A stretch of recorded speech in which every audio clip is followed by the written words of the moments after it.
Ready for the dictation? It is a previous year dictation, and this dictation will be three types. First 80, 90, then 100. Okay?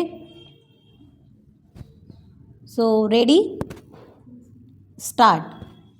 Mr. Deputy Speaker, Sir, I am extremely grateful to the honorable members who have participated in the discussion and expressed their views on the interim budget which I presented in the House yesterday. We have had a fruitful discussion on this subject. This is a routine exercise. The House is aware that I have come with the interim budget and I am pleading with the House to pass the vote on account for 4 months under very exceptional circumstances. I would like to place on record that what I have presented to the House is not my own creation. This government cannot be held responsible for what has transpired in the year which is going by. There was another government in power. Most of us on this side of the House who are sitting on the treasury benches were in the opposition then, and most of the honorable members who are sitting on the other side of the House were either in the government or were supporting the government from outside. It is that government's work that we are discussing are the same I placed before the House yesterday. Now, sir, I have said very clearly that the revised budget estimates and the budget estimates for the next financial year do not reflect the thinking and the priorities of my government. I have said in my budget speech that it is our firm resolve to review the 5-year plan and to revise the budget estimates so that they reflect our thinking and priorities when I come before the August House with my regular budget. That will be the time for you to judge us. That will be the time for you to judge our intentions, and that will be the time for you to judge our actions. As I said, this is not my creation, but in a parliamentary system, we are often faced with a situation where the existing government has to carry on with the legacy which has been left behind by the previous government. My next point is we have talked about in our national agenda for governments that we believe in having a consensus. A point has been made in this House by one of the honorable members that we should have the same kind of consensus in regard to economic policies that we have developed over a period of time in our foreign affairs and defense policies. I see no reason why this House cannot evolve such consensus. I am pleading strongly that we must evolve that consensus so that the economic policy, which has become a major tool for the progress of this country, is not subject to the vagaries of the situation. We must have a consensus, and I think we are very close to it. Sir, we were criticized by many people that we did not follow the path followed by East European countries. We were criticized in this country that we did not follow the path followed by those countries.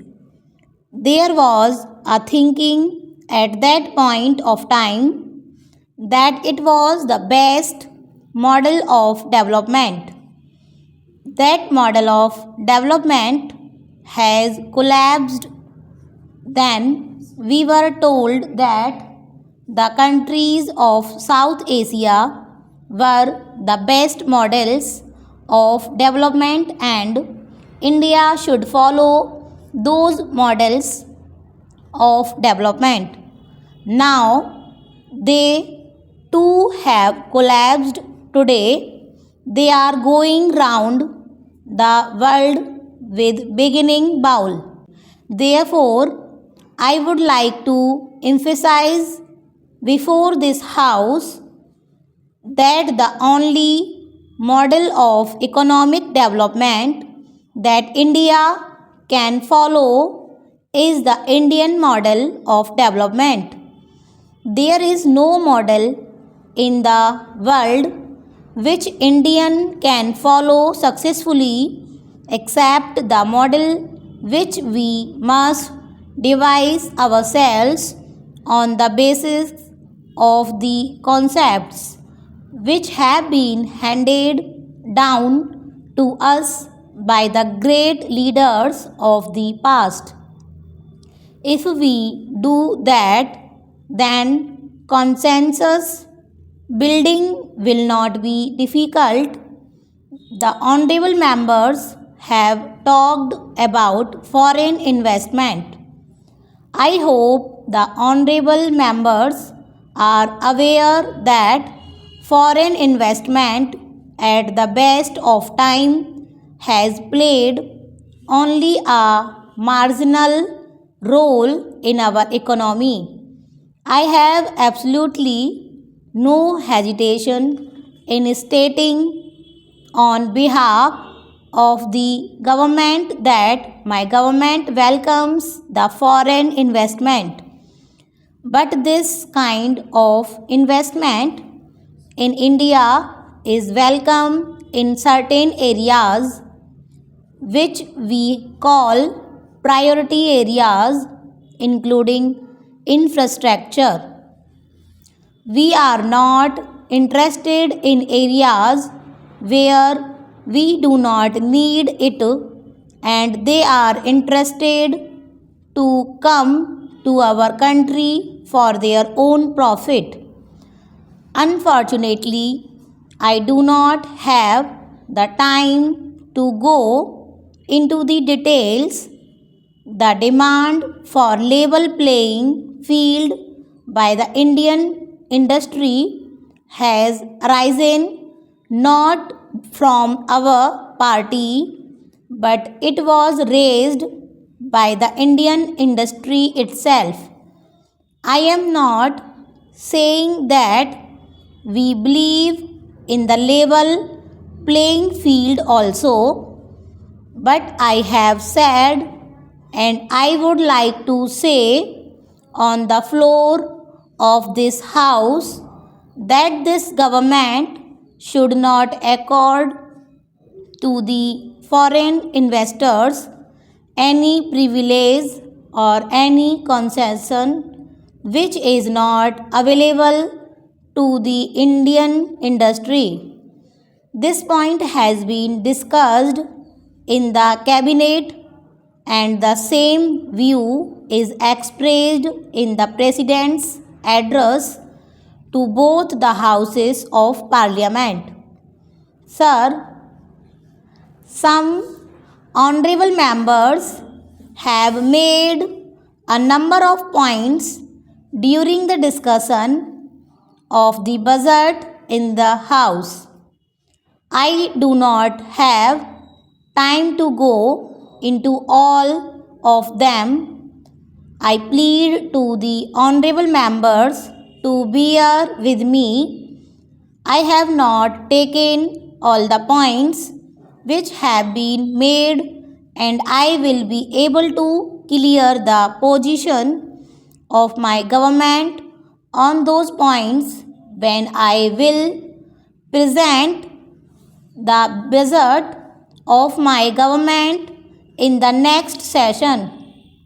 In that budget, our government's thinking for the development of the country may be seen in every field, especially for the poor people who live below the poverty line and farmers of the country.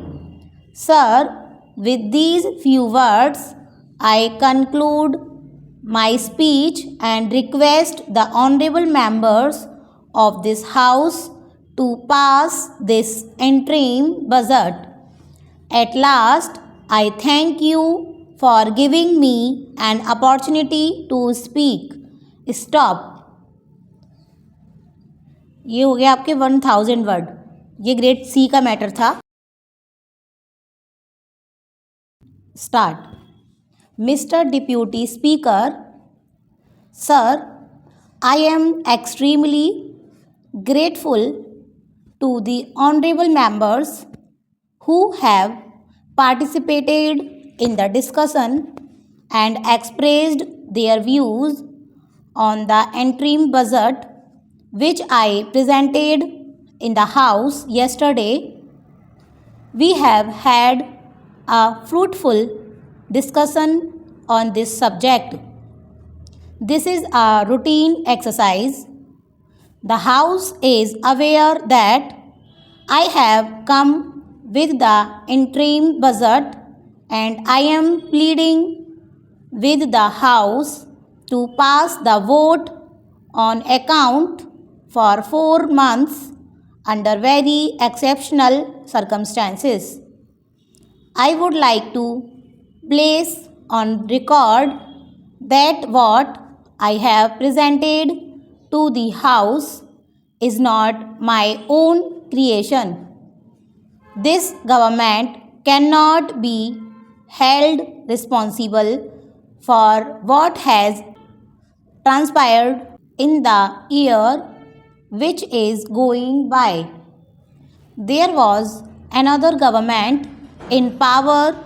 Most of us on this side of the House who are sitting on the treasury benches were in the opposition then, and most of the honorable members who are sitting on the other side of the House were either in the government or were supporting the government from outside.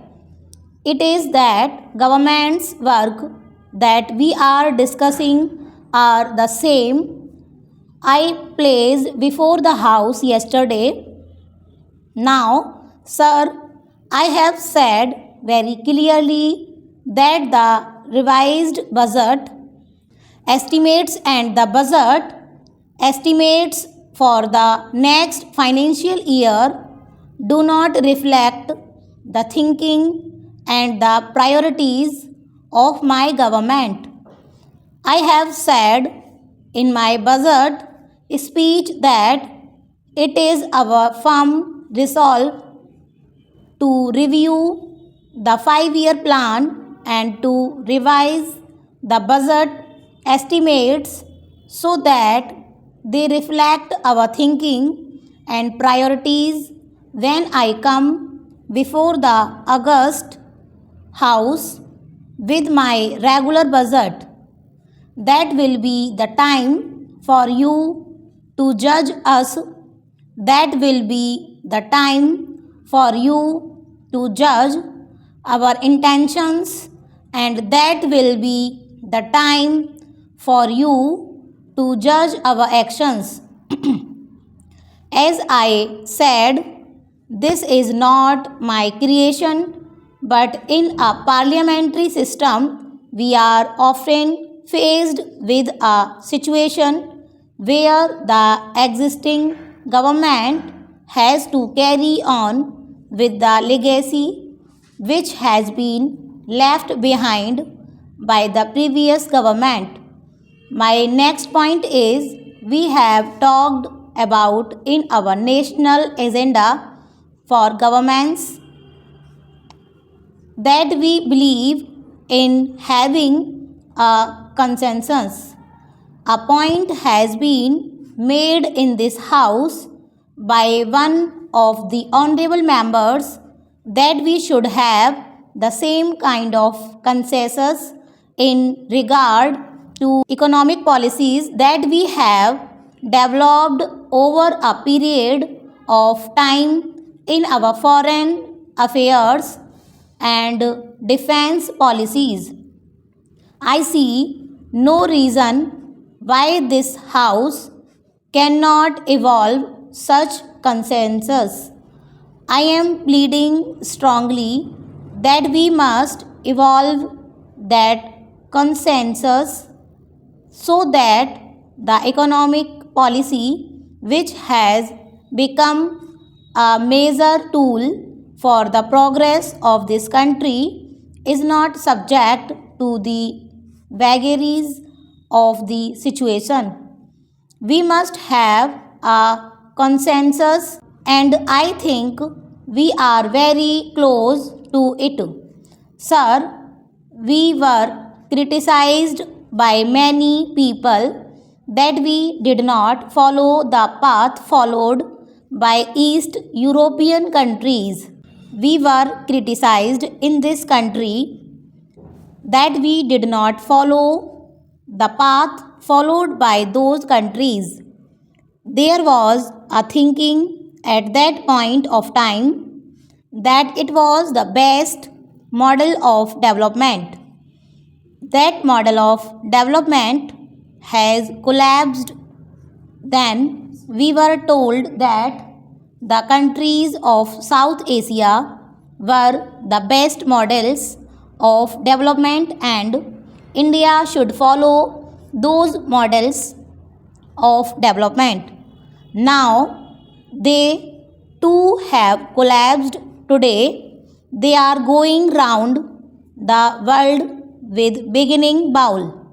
Therefore, I would like to emphasize before this house that the only model of economic development that India can follow is the Indian model of development. There is no model in the world which Indian can follow successfully except the model which we must devise ourselves on the basis of the concepts which have been handed down to us by the great leaders of the past. If we do that, then consensus building will not be difficult. The honorable members have talked about foreign investment. I hope the honorable members are aware that foreign investment at the best of time has played only a marginal role in our economy. I have absolutely no hesitation in stating on behalf of the government that my government welcomes the foreign investment. But this kind of investment in India is welcome in certain areas which we call priority areas, including infrastructure. We are not interested in areas where we do not need it, and they are interested to come to our country for their own profit. Unfortunately, I do not have the time to go into the details. The demand for level playing field by the Indian industry has arisen not from our party, but it was raised by the Indian industry itself. I am not saying that we believe in the level playing field also, but I have said, and I would like to say on the floor of this house, that this government should not accord to the foreign investors any privilege or any concession which is not available to the Indian industry. This point has been discussed in the cabinet, and the same view is expressed in the President's address to both the houses of Parliament. Sir, some honorable members have made a number of points during the discussion of the budget in the House. I do not have time to go into all of them. I plead to the honorable members to bear with me. I have not taken all the points which have been made, and I will be able to clear the position of my government on those points when I will present the budget of my government in the next session. In that budget, our government's thinking for the development of the country may be seen in every field, especially for the poor people who live below the poverty line and farmers of the country. Sir, with these few words, I conclude my speech and request the honorable members of this House to pass this interim budget. At last, I thank you for giving me an opportunity to speak. Stop. Start. Mr. Deputy Speaker, Sir, I am extremely grateful to the honorable members who have participated in the discussion and expressed their views on the interim budget which I presented in the House yesterday.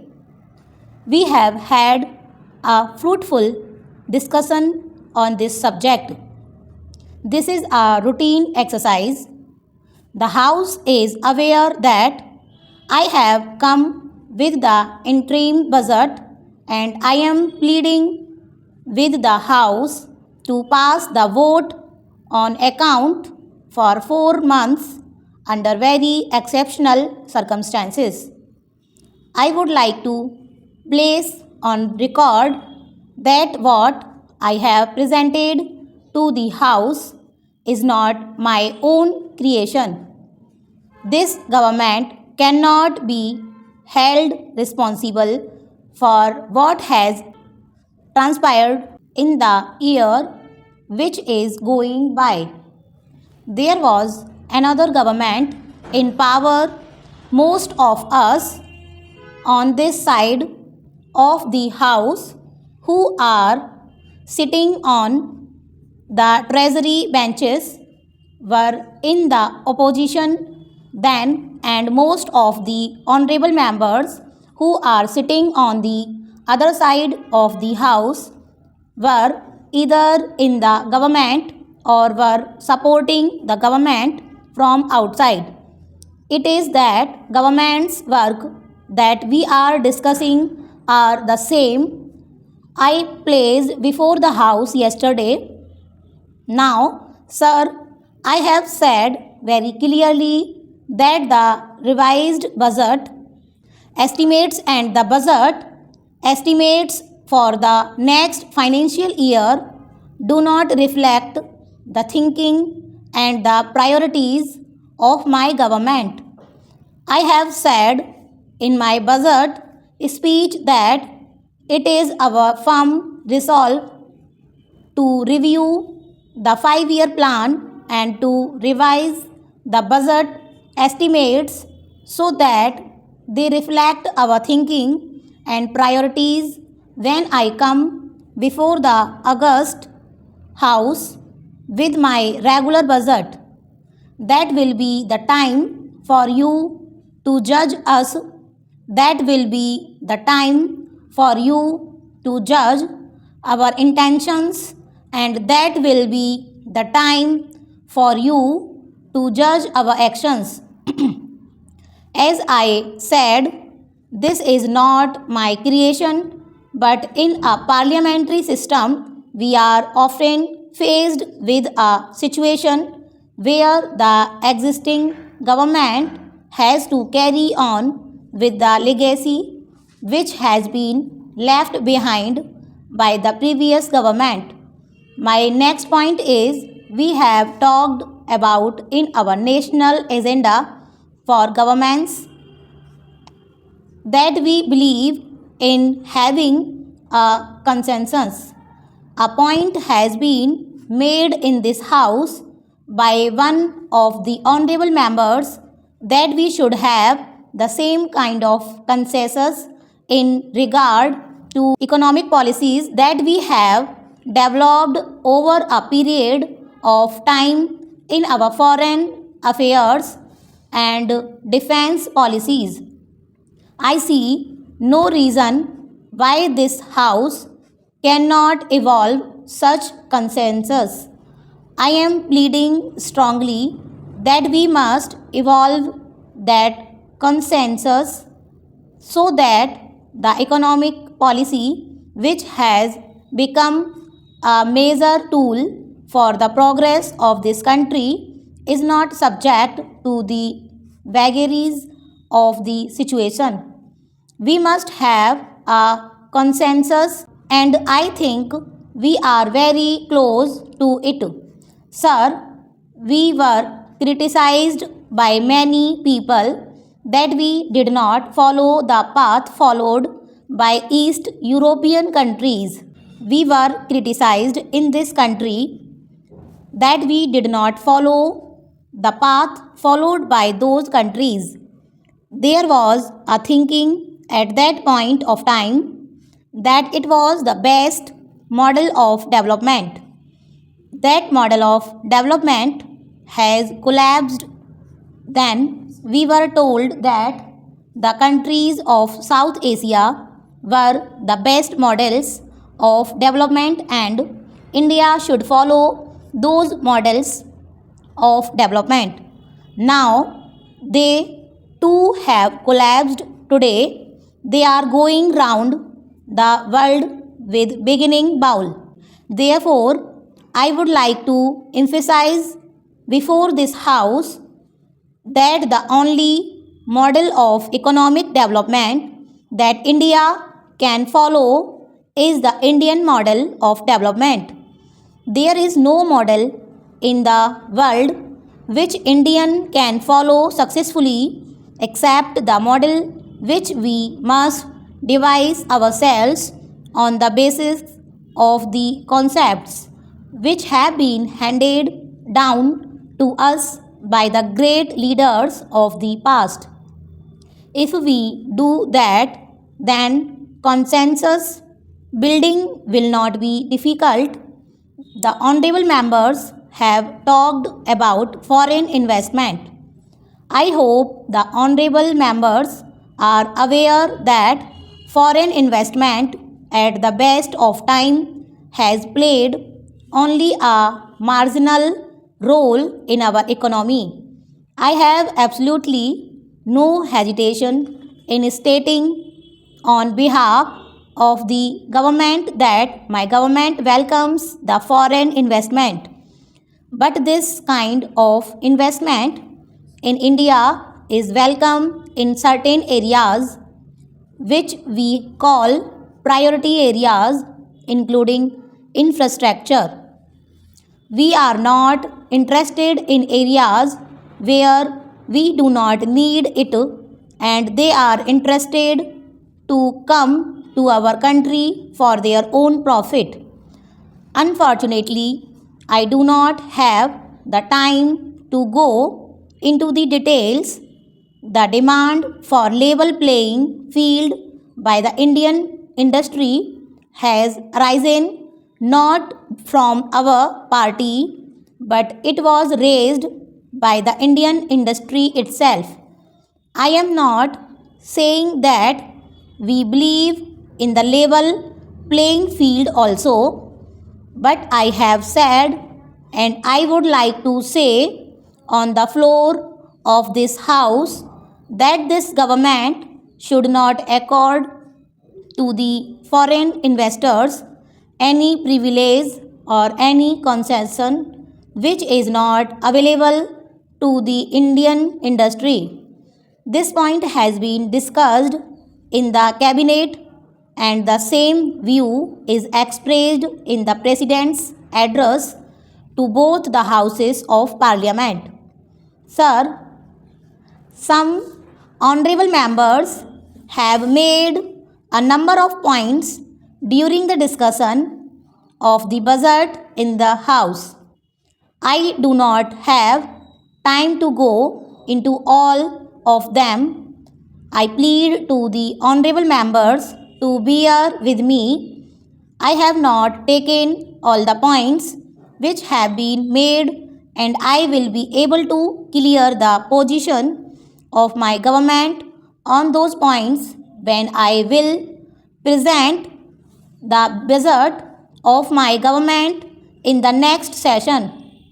In that budget, our government's thinking for the development of the country may be seen in every field, especially for the poor people who live below the poverty line and farmers of the country. Sir, with these few words, I conclude my speech and request the honorable members of this House to pass this interim budget. At last, I thank you for giving me an opportunity to speak. Stop.